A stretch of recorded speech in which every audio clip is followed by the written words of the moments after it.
Our video today is going to refresh from Sports Medicine 1. We're going to start first with talking about the Sports Medicine team. Remember, the Sports Medicine team is divided into two different categories. They're either in the central or the peripheral. Remember, the Sports Medicine team is designed to make up a group of medical professionals that help anytime an athlete is injured. Okay, so the central group is going to be professionals that see that athlete on a regular basis. Okay, they have more direct contact with them. So our athlete is going to be the very, very, very, very center of this group, because without an injured athlete, there's no need for a sports medicine team. Also in this category is going to be the athlete's parents, if they are a minor, if they are under 18 and you have to have parent permission. Other people that fall in this category, me as an athletic trainer, coaches.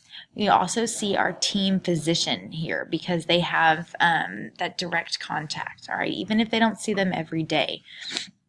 The peripheral side of the sports medicine team are going to be the specialists, okay? People that you have to call and go see in their office. And some examples that we would see in athletics would be like the podiatrist who would work with feet, an orthopedist, physical therapist, neurologist. Keep in mind they all have IST at the end of their name, which would be an example of a specialist.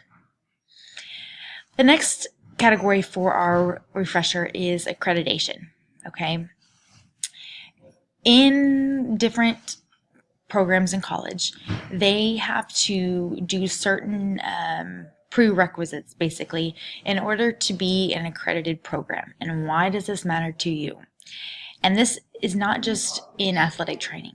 If you go to a school that has an accredited program, usually you can get the proper certification that you need in a shorter amount of time. Okay. In athletic training, the KHEP organization, which stands for the I completely just blanked. Okay.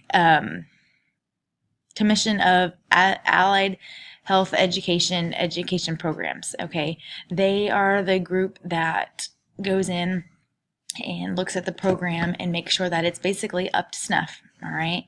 And in athletic training, if you go to an accredited program as a bachelor, you can get done in 4 years and still be able to sit for your national exam versus going to a non-accredited program and then having to go 2 additional years to get your master's degree.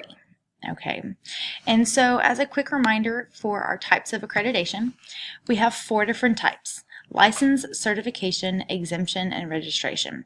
Licensing and certification are going to be the most common, especially in Texas. Okay, licensure is the state of Texas required. You have to have a license or you are not practicing legally in the state of Texas.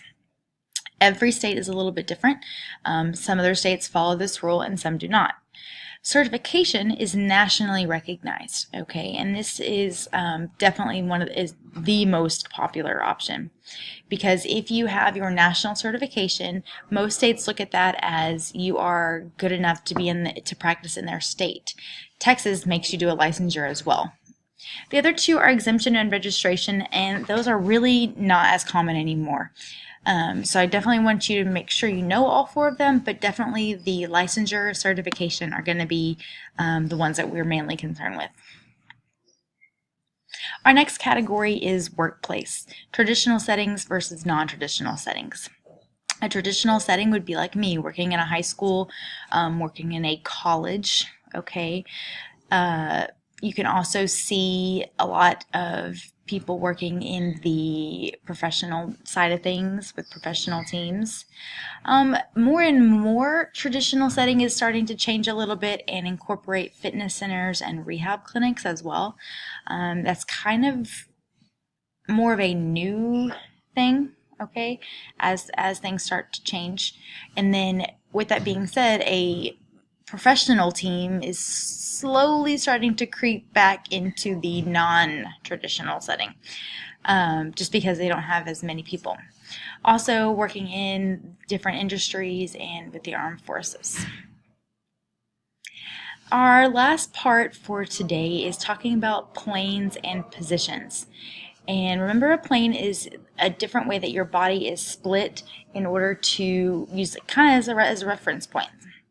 So first we have sagittal, frontal or coronal, and transverse. A sagittal is going to split the body into a right and left half. Okay, and I'll show you that looks like this one right here. So right down the middle, down through the forehead and the nose, and you have a left side, and then you have a right side.